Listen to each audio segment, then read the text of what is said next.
আমাকে নির্বাচিত করার জন্য আমি সবাইকে ভোটারদেরকে আমি ধন্যবাদ জানাচ্ছি, তাদের প্রতি আমি কৃতজ্ঞতা প্রকাশ করছি। ধন্যবাদ সবাইকে।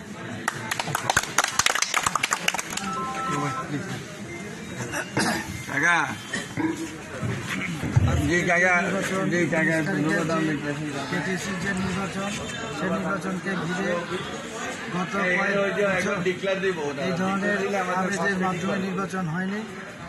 আমরা যে নির্বাচনকে ঘিরে আপনারা জানেন, কুমিল্লা গণমানুষের নেতা বীর মুক্তিযোদ্ধা হাজী আকম বাহাউদ্দিন বাহার, যিনি স্বচ্ছতা এবং সততার মধ্যে যোগ্য নেত্রী বোঝার জন্য উনি ওপেন নির্বাচন দিয়েছেন।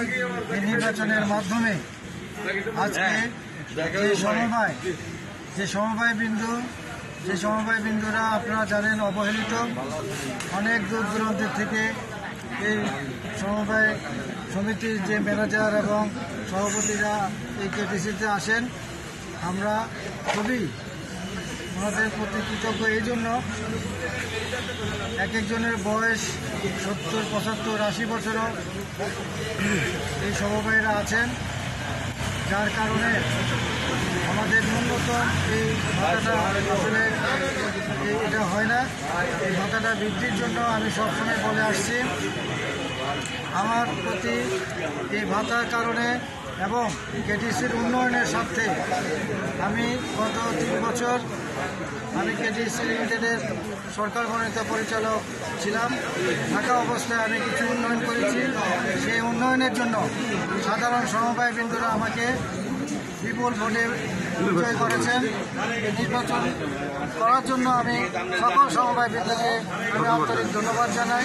বিশেষ করে আমাদের কুমিল্লা মহানগর আওয়ামী লীগের সাধারণ সম্পাদক জনাব আরফানুর হক রিফাত, যিনি গতকালও আমার জন্য উনি বিভিন্ন জায়গায় বলেছেন যে সুষ্ঠু নির্বাচন যদি হয় ইনশাল্লাহ তবু পাশ করবে। এখানে আপনারা জানেন যে কোনো সন্ত্রাসী এবং বিভিন্ন কায়দায় বিভিন্নভাবে ষড়যন্ত্র করা হয়েছিল। এই ষড়যন্ত্রকে সাধারণ সমবায় বিন্দুরা মোকাবেলা করে আমাকে বিজয় করেছেন। আমি সকল সমবায় বিন্দুকে আন্তরিক ধন্যবাদ জানাই, কৃতজ্ঞতা জানাই।